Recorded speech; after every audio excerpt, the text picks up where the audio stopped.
Tension റിലാക്സിങ്ങിനോ ഉറങ്ങാനൊക്കെയാണ് നമ്മൾ ഉപയോഗിച്ച് തുടങ്ങുന്നത്. മിക്ക ആൾക്കാരും സ്ട്രെസ് റിലീവ് എന്ന രീതിയിലാണ് മദ്യത്തിൽ തുടങ്ങുന്നത്. പിന്നീട് ഇത് സ്റ്റോപ്പ് ചെയ്യാൻ പറ്റാത്ത തക്കവണ്ണം ഇത് നമ്മളുടെ ബ്ലഡിലേക്ക് അങ്ങ് കയറും.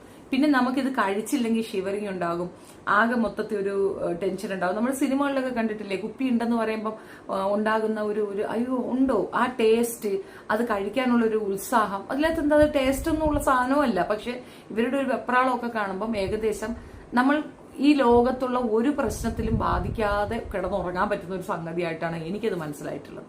ഒത്തിരി പ്രോബ്ലംസ് ഉണ്ട്, ഒറ്റയ്ക്ക് അത് നേരിടേണ്ട ഒരു അവസ്ഥ വന്നപ്പോൾ പുള്ളിക്കാരത്തി മദ്യത്തിന് അഡിക്റ്റ് ആയി എന്നാണ് ചുരുക്കത്തിൽ പറയുന്നത്. എന്നോട് ചോദിക്കുകയാണെങ്കിൽ എനിക്ക് അഭിപ്രായ വ്യത്യാസമുണ്ട്. ഒരു മകളാണുള്ളത്, അതെ, സ്വത്ത് സമ്പാദിക്കണം, വീട്ടുകാരെ കാണിക്കണം, എല്ലാവരോടും ജയിച്ചതായിട്ട് വരണം എന്നുള്ളതിന് വേണ്ടിയിട്ട് സ്വയം പോയി കുഴി ചാടി എന്നുള്ളതാണ്. ഇന്ന് ശരിക്ക് മൊത്ത യൗവനവും നഷ്ടപ്പെട്ട് എന്ത് കോലത്തിലാണ് ഉർവശിയുള്ളത്. സങ്കടമാണ് ഉർവശിയെ കാണുമ്പോഴൊക്കെ. അവരുടെ പ്രായത്തിനേക്കാൾ ഉപരി അവർക്ക് പ്രായം തോന്നുന്ന രീതിയിൽ അവരങ്ങ് ആകെ പോയി, പാടെ പോയി. അതിന്റെ ഏറ്റവും ഉത്തരവാദി എന്ന് പറയുന്നത് മദ്യമാണ്. ആ മദ്യം കഴിക്കാൻ അവർക്ക് സാഹചര്യം ഒരുക്കി കൊടുത്ത മനോജ് കെ ജയൻ അവരെ അതിൽ നിന്ന് മോചിപ്പിക്കുന്നതിന് ശ്രമിക്കുന്നതിന് പകരം അവരെ കുറ്റപ്പെടുത്തി, ഒറ്റപ്പെടുത്തി. ലാസ്റ്റ് മകളുടെ ആവശ്യത്തിന് അവരെ തന്നെ തിരിച്ചെടുക്കേണ്ടി വന്നു.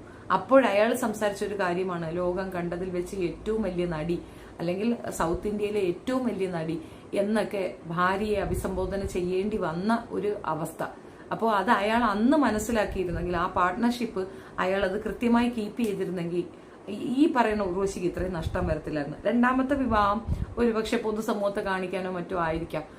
പുള്ളിയും നന്നായി ജോലി ചെയ്ത് അവരെ നോക്കുന്ന ആ ഒരു സ്റ്റേജിൽ നിന്ന് മാറി അവർ ജോലി ചെയ്ത് പുള്ളിയും കൂടെ കൺസേൺ ചെയ്യുന്ന ലെവലിലേക്ക് പോകുന്നതായിട്ടാണ് എനിക്ക് തോന്നിയത്. സത്യാവസ്ഥ എന്തെന്ന് ഉർവശിക്ക് അറിയുള്ളൂ, നമുക്ക് അഭിപ്രായമേ പറയാൻ പറ്റൂ. പക്ഷെ ഇതിനകത്ത് തീർച്ചയായിട്ടും ഉർവശിയുടെ ഭാഗത്ത് തെറ്റുണ്ട്. നമ്മൾ അങ്ങനെ ഒരു ഇതിലേക്കാണ് പോകുന്നതെങ്കിൽ നമുക്ക് നമ്മളെ ചേഞ്ച് ചെയ്യാൻ സാധിക്കണം. എപ്പോഴും മുത്തശ്ശി വർത്തമാനം പറയുന്ന ഒരാളാണ് ഉർവശി എന്ന് കേട്ടിട്ടുണ്ട്. സെറ്റുകളിലൊക്കെ എല്ലാവരുടെ അടുത്തും മുത്തശ്ശി വർത്തമാനം പറഞ്ഞുകൊണ്ട് നടക്കുന്ന ഒരാളാണെന്ന്. നമ്മളുടെ ആറ്റിറ്റ്യൂഡാണ് നമ്മളുടെ പ്രായത്തിനെ കൊണ്ടുവന്ന് കൊടുക്കുന്നത് എന്നുള്ളത് വസ്തുതയാണ്. ചിലർക്കൊക്കെ പ്രായം അറിയാൻ പറ്റാത്ത ഒരു കാരണം അവരുടെ ഉള്ളിൽ ഇപ്പോഴും ബാല്യമുള്ളത് കൊണ്ട് തന്നെയാണ്. ഉർവശി ശരിക്കും പറഞ്ഞാൽ സ്വന്തം കുഴി സ്വയം ഇരുന്ന് വെട്ടി, ആരും സപ്പോർട്ടിന് ഉണ്ടാവില്ല എന്നുള്ളത് ഒരു തിരിച്ചറിവ് തന്നെയാണ്. ഈ പെണ്ണുങ്ങൾക്ക് ജോലിക്ക് പോകുമ്പോൾ അവർക്ക് തോന്നുന്ന ഒരു ചളിപ്പ് എന്താണെന്ന് പറഞ്ഞു കഴിഞ്ഞാൽ, ഞാൻ കഷ്ടപ്പെടുന്നുണ്ട്. ആ കഷ്ടപ്പെടുന്ന ഒരു മാധുര്യമുണ്ട്. നമ്മൾ സമ്പാദിച്ച് കിട്ടുന്നത് ഒരു വലിയ സമ്പാദ്യം തന്നെയാണ്. മറ്റാര് കൊണ്ടുവന്ന് തരുന്നതിനേക്കാൾ ഉപരി നമ്മൾ കഷ്ടപ്പെട്ട് കിട്ടുന്ന പണം അതിന് ഭയങ്കര മൂല്യമാണ്. അത് മനസ്സിലാക്കുകയാണ്. അതൊരു ബാധ്യതയായിട്ട് എടുക്കുമ്പോഴാണ് നമുക്ക് സ്ട്രെസ് വരുന്നത്. ഇത് എന്റെ ഉത്തരവാദിത്തമാണ്, ഇതിൽ ഞാൻ എൻജോയ് ചെയ്യണു എന്ന് പറഞ്ഞുകൊണ്ട് ചെയ്തു നോക്കിക്കാണ്.